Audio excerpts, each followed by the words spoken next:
तुम्हें घूरता नहीं है? कैसे बोले इसे इंग्लिश में? बस 5 मिनट इस क्लास को देख लीजिए और मेरी गारंटी है आप चुटकियों में ऐसे सेंटेंस इंग्लिश में बोलना सीख जाएंगे। फॉर एग्जाम्पल, क्या वह लिखता नहीं है? क्या तुम चिल्लाती नहीं हो? क्या वह तुम पर चिल्लाता नहीं है? क्या वह तुम्हें डांटता नहीं है? क्या वह तुम्हें घूरता नहीं है? तो चलिए शुरू करते हैं। तो आज हम पढ़ने वाले हैं प्रेजेंट इंडेफिनिट टेंस का इंट्रोगेटिव और नेगेटिव वाला पार्ट। आइडेंटिटी में लिख देती हूँ यहाँ पर। आइडेंटिटी होती है जिसमें सबसे पहले तो प्रेजेंट सिंपल या इंडेफिनिट की आइडेंटिटी होती है जिसमें एंड में ता है, ती है और ते है आता है। वो तो होते हैं प्रेजेंट इंडेफिनिट टेंस या फिर प्रेजेंट सिंपल टेंस। इनकी आइडेंटिटी होती है इंट्रोगेटिव होती है जिसमें क्या आता है आगे, जिसमें हम क्वेश्चन पूछते हैं। और नेगेटिव की आइडेंटिटी होती है जिसमें नहीं आता है। तो आप सेंटेंस से ज्यादा अच्छे से समझेंगे। स्ट्रक्चर लिख देती हूँ। स्ट्रक्चर क्या होता है इसका, जिससे हम सेंटेंस बनाएंगे। तो सबसे पहले होता है डू या फिर डज, फिर आता है सब्जेक्ट, फिर आता है नॉट, क्योंकि नॉट हमेशा थर्ड नंबर पे आता है। नॉट हमेशा थर्ड नंबर पे आता है। नेगेटिव है तो नॉट तो आएगा ही सही। फिर आएगी वर्ब की फर्स्ट फॉर्म, फिर आएगा ऑब्जेक्ट। और इसमें क्वेश्चन पूछ रहे हैं तो एंड में क्वेश्चन मार्क तो कंपलसरी है। अगर आप नए हैं तो डज हम यूज करते हैं जब सब्जेक्ट सिंगुलर होता है। सिंगुलर होता है, एक जने की बात होती है। और डू हम यूज करते हैं जब सब्जेक्ट प्लूरल होता है, एक से ज्यादा जनों की बात होती है। तो let's start with the sentences now. हमेशा की तरह सबसे पहले मैं सिंगुलर वाले ले लेती हूँ जिनके सब्जेक्ट सिंगुलर होते हैं, एक जने की बात होती है और जिनके साथ डज आता है। सेंटेंस है हमारा, क्या वह चिल्लाती नहीं है? सबसे पहले हमने देखा ती है आ रहा है तो प्रेजेंट इंडेफिनिट या फिर सिंपल का सेंटेंस है, दोनों एक ही होते हैं। फिर देखा हमने आगे क्या आ रहा है, क्वेश्चन पूछा जा रहा है तो वे इंट्रोगेटिव वाला है। पर क्वेश्चन में नहीं भी आ रहा है तो ये इंट्रोगेटिव नेगेटिव है। ठीक है, पहचानना मैंने आपको बता दिया। अब सेंटेंस कैसे बनाते हैं, हम लगाएंगे ये वाला फॉर्मूला। सबसे पहले इसमें आती है हेल्पिंग वर्ब, डू या डज। एक जने की बात हो रही है तो डज आता है। सिंगुलर की बात होती है तो आता है डज। फिर आएगा सब्जेक्ट। सब्जेक्ट मतलब कर्ता, जो काम को करता है। कौन कर रहा है यहाँ पे? वह कौन है? लड़की है तो उसके लिए आएगा शी। फिर आएगा नॉट, क्योंकि नेगेटिव है तो does she not, does she not. फिर क्या आएगी? वर्ब। वर्ब मतलब काम। कौन सा काम हो रहा है इसमें? चिल्लाने का हो रहा है तो उससे क्या बोलते हैं इंग्लिश में? Shout. Does she not shout. और फिर आएगा ऑब्जेक्ट। अब ऑब्जेक्ट कुछ बचा है क्या इसमें? अगर सेंटेंस होता क्या वह तुम पर चिल्लाती नहीं है, तो तुम पर ऑब्जेक्ट होता, जो बचता है लास्ट में वो ऑब्जेक्ट होता है। पर इसमें ऑब्जेक्ट नहीं है तो हमारा सेंटेंस हो गया खत्म, क्वेश्चन मार्क के साथ। Does she not shout, does she not shout. क्या वह तुम्हें घूरता नहीं है? क्या वह तुम्हें घूरता नहीं है? ता है देखकर ही हम समझ गए ये प्रेजेंट सिंपल या फिर इंडेफिनेट का सेंटेंस है। आगे से मैं इसे इंडेफिनेट ही बोलने वाली हूँ।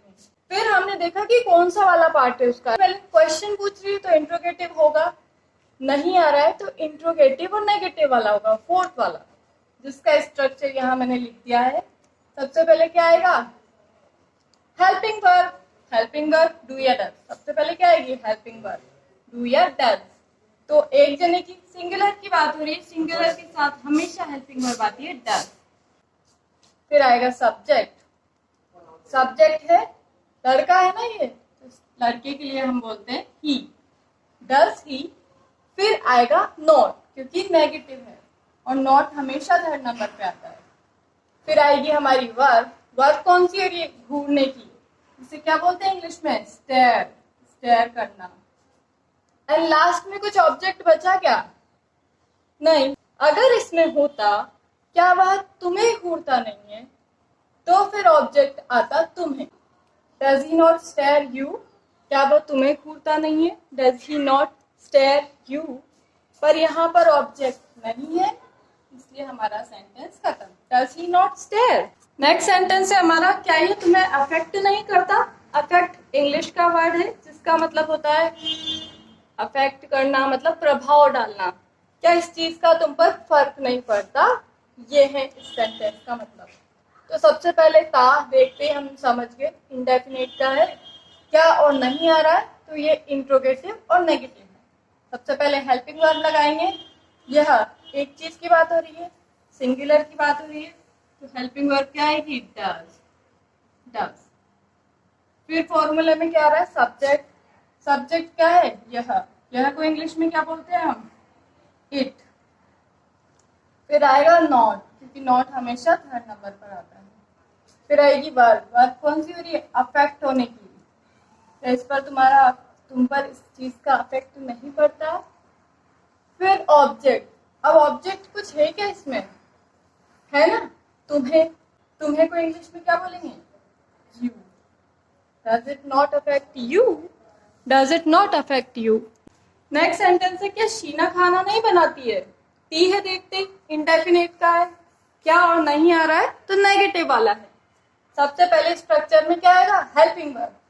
शीना सिंगुलर है, तो हेल्पिंग वर्ब आएगी डज। फिर आएगा सब्जेक्ट, जो कि है शीना खुद। सब्जेक्ट वही होता है जो काम को करता है। फिर आएगा नॉट, क्योंकि नेगेटिव है, नॉट हमेशा थर्ड नंबर पर आता है। फिर आएगी वर्ब। वर्ब काम कौन सा हो रहा है? खाना बनाने का। उसे क्या बोलते हैं इंग्लिश में? प्रिपेयर। Prepare food. खाना बनाने को बोलते हैं prepare food. Does Sheena not prepare food? Does Sheena not prepare food? तो सिंगुलर वाले मैंने सारे एक एक आपको बता दिया। बाकी सेंटेंस की प्रैक्टिस हम नेक्स्ट क्लास में करेंगे। अब प्लूरल वाले ले लेते हैं, जो कि होते हैं आई, वी, दे, यू, जिनके साथ हेल्पिंग वर्ब आती है डू। तो सबसे पहले टी देखते ही हमने देख लिया प्रेजेंट इंडेफिनिट का सेंटेंस है। क्या और नहीं आ रहा है, तो ये इंट्रोगेटिव नेगेटिव है। फॉर्मूला लगाएंगे। फॉर्मूला में सबसे पहले आती है हेल्पिंग वर्ब। में प्लूरल में काउंट होता है, मे के साथ हमेशा डू आता है। डू। फिर आएगा सब्जेक्ट, जो कि है मैं। फिर आएगा नॉट, क्योंकि नेगेटिव है सेंटेंस और नॉट हमेशा थर्ड नंबर पे आता है। Do I not? Do I not? फिर आएगी हमारी वर्ब। कौन सी हो रही है वर्ब? क्रिया। कौन सी हो रही है? पढ़ाने की। इसे इंग्लिश में बोलते हैं टीच। टीच। फिर आएगा ऑब्जेक्ट। ऑब्जेक्ट कुछ है क्या इसमें? है ना, तुम्हें। क्या मैं पढ़ाती हूँ? Simple sentence. क्या मैं तुम्हें पढ़ाती हूँ? ऑब्जेक्ट वाला सेंटेंस। तो तुम्हें ऑब्जेक्ट है, इसे इंग्लिश में बोलते हैं you. Do I not teach you? Do I not teach you? Next sentence है, देखती प्रेजेंट इंडेफिनिट का सेंटेंस है। क्या और नहीं आ रहा है, तो इंट्रोगेटिव और नेगेटिव वाला है। तो सबसे पहले हम फॉर्मूला लगाएंगे। हम प्लूरल होता है, जिसके साथ हमेशा डू आता है। और फिर आएगी सब्जेक्ट। सब्जेक्ट है वी। हम को इंग्लिश में बोलते हैं we. Do we? Do we negative है, थर्ड नंबर पे फटाफट से नॉट लगा दो। फिर आएगी वर्ब की फर्स्ट फॉर्म। अब वर्ब कौन सी वर्ब हो रही है इसमें? नौकरी करने की। नौकरी करने को क्या बोलते हैं? Do a job. Do a job. तो यहाँ पे हम डायरेक्ट लिख लेंगे नौकरी करने को do a job. Do a job. कोई ऑब्जेक्ट बचा क्या, कोई और एक्स्ट्रा? नहीं। क्या हम नौकरी नहीं करते हैं? Do we not do a job? Do we not do a job? Next sentence है, क्या वे सुबह घूमने नहीं जाते हैं? ते हैं देखा, तो ये हो गया प्रेजेंट इंडेफिनिट। क्या और नहीं आ रहा है, तो ये हो गया इंट्रोगेटिव नेगेटिव, जिसका स्ट्रक्चर यहाँ लिखा है। सबसे पहले क्या आगे आती है? हेल्पिंग वर्ब लगा लेनी है। क्या इंट्रोगेटिव हो या इंट्रोगेटिव नेगेटिव हो। वे प्लूरल है, जिसके साथ आता है डू। वे के साथ हमेशा डू आता है। फिर आएगा सब्जेक्ट। वे को इंग्लिश में बोलते हैं दे। फिर आएगा नॉट, क्योंकि नॉट नेगेटिव है सेंटेंस और नॉट हमेशा थर्ड नंबर पे आता है। फिर आएगी वर्ब। वर्ब कौन सी हो रही है? जाने की, तो इसे बोलेंगे हम गो। फिर ऑब्जेक्ट। ऑब्जेक्ट कुछ है क्या इसमें? है ना, सुबह घूमना। सुबह घूमने को हम कोई एक वर्ड बोलते हैं, पता है आपको? क्या बोलते हैं? क्या बोलते हैं? Morning walk. Do they not go for morning walk? Morning walk. Do they not go for morning walk? क्या तुम पढ़ाई नहीं करते हो? आप ते हो देखते प्रेजेंट इंडेफिनिट का सेंटेंस। क्या और नहीं आ रहा है तो कौन सा है? इंटेरोगेटिव और नेगेटिव। स्ट्रक्चर यहाँ लिखा हुआ है। सबसे पहले आएगी हेल्पिंग वर्ब। तुम प्लूरल है तो हेल्पिंग वर्ब आती है डू। यू के साथ आता है हमेशा डू। तुमको इंग्लिश में बोलते हैं यू। Do you. नेगेटिव है तो थर्ड नंबर पे नॉट लगा दिया हमने। फिर वर्ब कौन सी हो रही है? पढ़ाई करने को इंग्लिश में बोलते हैं study. Do you not study? Do you not study. कुछ ऑब्जेक्ट है क्या इसमें? मुझे तो नहीं दिख रहा। सेंटेंस खत्म। Do you not study. क्या तुम पढ़ाई नहीं करते हो? आज के लिए सिर्फ इतना ही। इसी तरह ग्रामर से एकदम बेसिक से इंग्लिश स्पोकन सीखने के लिए मेरे चैनल को अभी सब्सक्राइब कर लो। आज के वीडियो में हमने बहुत ही इजी वाले सेंटेंस बनाने सीखे हैं। नेक्स्ट क्लास में हम थोड़े से टफ सेंटेंस बनाएंगे, जैसे हम एवरीडे में बोलते हैं। और अगर आपको लगे कि मुझे बार बार ऐसे फॉर्मूला देख के सेंटेंस बोलना पड़ेगा, तो बिल्कुल नहीं। आप अगर मेरी क्लास देखेंगे तो 80% तो आपको फॉर्मूला क्यों ही याद हो जाएगा, रूल्स क्यों ही याद हो जाएंगे, और 20% आप खुद से अपने सिर्फ 4-5 सेंटेंस या 10 सेंटेंस बनाइए तो वो भी याद हो जाएगा आपको, और फिर आपको सोचना नहीं पड़ेगा, आपका माइंड हैबिचुअल हो जाएगा। पर इससे इंग्लिश स्पोकन सीखने का एक फायदा है कि कोई भी आपकी स्पोकन में आपकी गलती नहीं निकाल पाएगा और आपको डर भी नहीं होगा, आपको बहुत ही ज्यादा कॉन्फिडेंस रहेगा।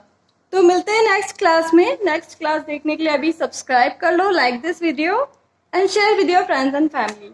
तो thank you for watching, keep learning and start speaking. कि बोलोगे नहीं तो सीखोगे कैसे?